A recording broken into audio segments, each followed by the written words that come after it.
Hola, buenas noches. Así es. Se vivía un estatus de guerra.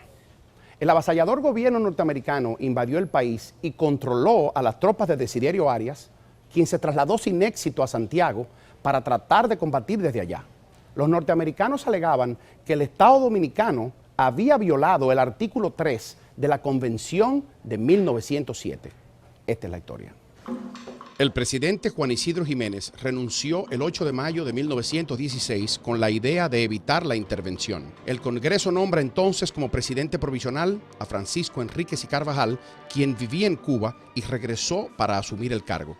Enríquez se perfilaba como una figura neutral en la lucha de los caudillos, pero como presidente, Enríquez rechazó las exigencias de los invasores, por lo que el gobierno de ese país le cortó los ingresos de las aduanas que controlaba. En vista de que el gobierno dominicano no cedía a sus pretensiones, las tropas norteamericanas invadieron el país en mayo de 1916 y finalmente, el 29 de noviembre de ese año, el contraalmirante Harry Shepard Knapp leyó a bordo del vapor de guerra Olimpia una proclama donde se ponía a la República Dominicana bajo la soberanía del gobierno norteamericano. El mismo Knapp quedaba como gobernador militar del país. Entre las principales causas que motivaron la intervención, cabe destacar que los norteamericanos pretendían modernizar la economía del país, sobre todo construir carreteras para ampliar sus inversiones en la economía de exportación. La influencia de Estados Unidos era cada vez mayor en ese rubro, principalmente en la industria azucarera, ya que con la Primera Guerra Mundial de 1914 a 1918 se había vuelto más rentable debido a la baja producción de azúcar de remolacha en los países europeos involucrados en el conflicto. La Primera Guerra Mundial disparó los precios del azúcar de $3 el quintal en 1914 a $25 en 1920. Las exportaciones de azúcar pasaron de casi $5 millones a 45 millones en esos años. Otros rubros como el cacao y el tabaco en hoja también crecieron.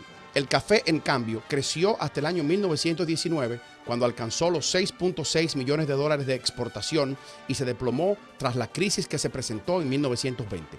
Las exportaciones totales del país pasaron de poco más de $10 millones. La profunda división de la clase política del país y el caudillismo imperante, liderado por Juan Isidro Jiménez, Horacio Vázquez y Desiderio Arias, influyeron tremendamente en la invasión. Esos fueron los años de la llamada Danza de los Millones. Las exportaciones dominicanas garantizaban el pago de la deuda externa contraída por el país con Estados Unidos, fruto del mal manejo de los gobiernos predecesores. En plena Primera Guerra Mundial, Estados Unidos también quería prevenir la influencia de otros imperialismos y fortalecer sus posiciones en América Latina, donde podía proveerse de alimentos y materias primas, en tanto tenía que desviar parte de sus recursos para la guerra. La invasión norteamericana de 1916 fue la salida que encontró el imperialismo para imponer el orden democrático que los grupos políticos criollos en pugna no lograban establecer. Para los norteamericanos, ayer y hoy, la búsqueda de mercados donde invertir y generar ganancias siempre será su principal objetivo. Puede contactarnos a través de Facebook, Historia Dominicana en Gráficas, en Twitter, @isdongra1 y al correo historiadg@noticiassin.com. Buenas noches.